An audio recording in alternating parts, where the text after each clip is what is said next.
How much does it cost your business to have untrained managers leading the people that work with your customers every day? In today's episode, we're going to dive into the most important and neglected part of nearly every business, your frontline managers. If you've never been here before, welcome. I'm Jody, lifelong leadership and management coach. This is Velocity Leadership. But before we get into today's episode, I'd like you to go ahead and hit the subscribe button below to get notified on all of our latest videos and content. And I'm going to catch you on the other side of the intro while you're doing that.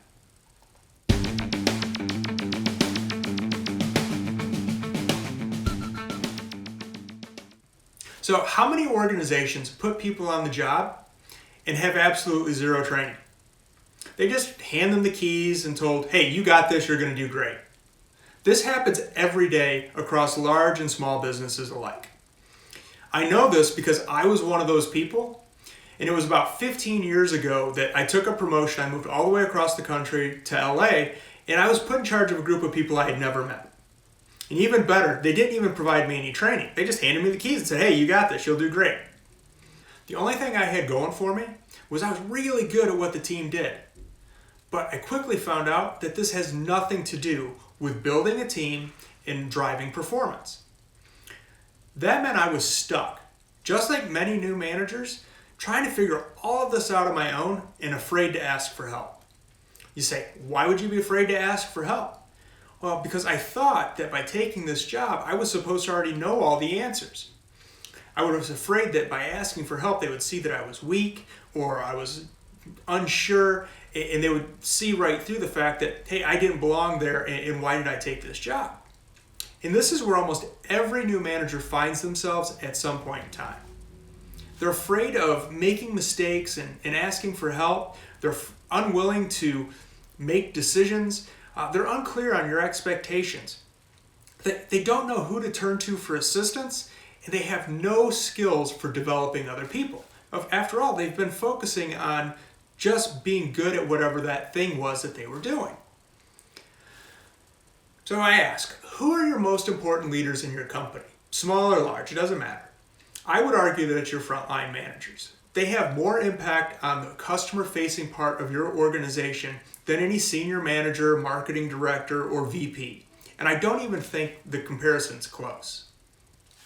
And neglecting the people that are developing your customer-facing organization is going to cost your business far more money than you could possibly imagine. I want you to think about staffing. So how much time and effort are you putting into finding, hiring, and training new team members? Now consider what an untrained manager does with all of that money and effort that you've put into bringing on these new people. And keep in mind, there's a real dollar figure attached to hiring people. It costs thousands of dollars to run ads, find people, and bring them in through your hiring process. And these untrained managers have a real heavy impact on what happens with these people. So they end up running a lot of these individuals off simply because they have a lack of knowledge of what they're supposed to be doing. And it's not really any fault of their own. They're just unaware. They don't know what makes the business run, and they don't know how to interact with others and how to lead people. So now I want you to consider if the manager that you put in that position is properly trained and knows exactly how the business runs and what good decisions are. They understand how to train and work with your team. How to overcome employee concerns, address customer issues quickly and efficiently. How much would you save by having that manager in place?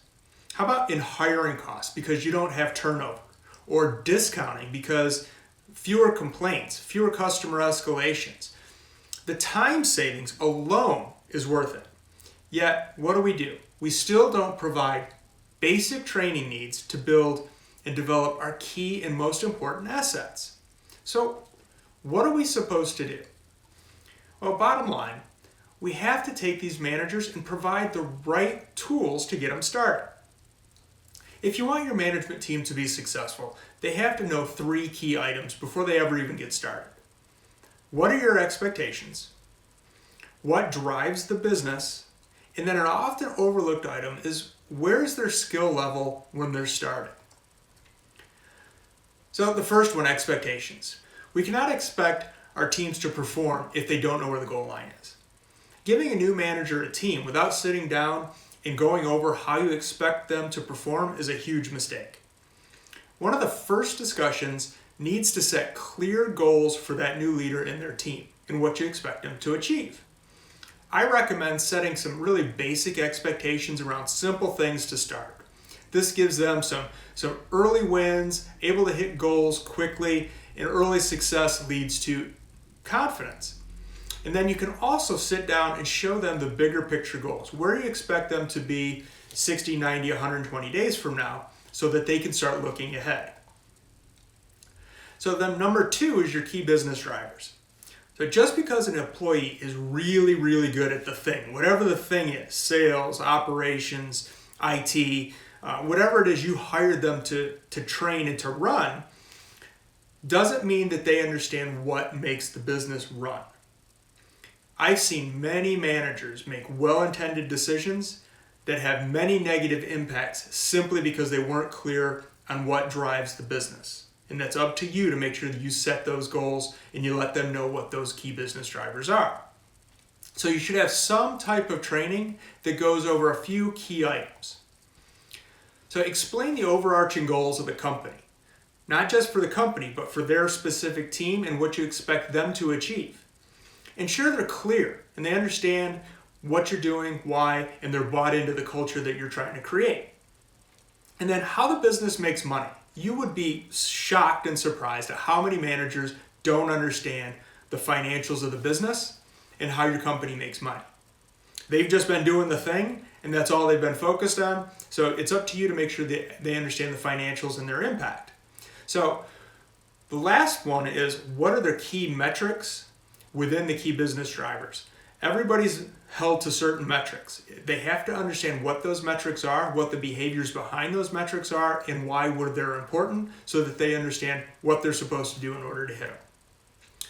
And then number 3 was the required skills. This one's the easiest to overlook, and it can cost you and your managers a ton of time and effort. We expect, because we've been doing this for so long, that everybody has the same basic skills when they're coming into a job, and nothing could be further from the truth. So, for example, if your business is heavy with Excel reporting, for example, and many businesses are, your managers have to have this skill to be successful. And if you don't identify this early, you're going to find out down the road that this manager is spending a ridiculous amount of time just trying to figure out how to do very basic functions within an application that could probably be done in minutes. So that time that they've spent trying to figure out Excel or whatever the application is could have been spent working with their employees, working with their team, or working with customers. Much more valuable that they're doing that than trying to figure out Excel. So this is just an example, and there are many skills that leaders need to have, especially within your specific organization or their specific team, that they have to have in order to be successful. So your ideal and your goal as their leader is identifying where the gaps are. What do they need to have? What don't they have? And then putting a training plan together to identify and fill those gaps as quickly as possible so they can hit the ground running and be successful. So I urge you to consider what your training program looks like and ask, does it fit and does it cover all of these topics or any other critical measures within your organization to make sure that that team member is successful? And I've been through this myself. My mission now is to help as many of these new managers as possible avoid the same pitfalls that I had, and I've been doing this for well over 10 years now. I really love watching the light bulb turn on, everything start to click and to slow down. It's been by far the most rewarding part of my career. And I recommend that you go to my site and download my 30-day map to success. It's totally free, and also check out the Leadership Secrets training program designed to give new managers the foundation skills needed to become successful leaders. The links for all these are in the description below, so go ahead and check those out. And then if you found any value in the discussion that we've had today, I would really appreciate it if you hit the like button. It helps the channel out. And then go ahead and hit subscribe to stay up to date on any of our current leadership content that we're producing. Thanks for stopping by, and we'll see you on the next episode. Have a good one.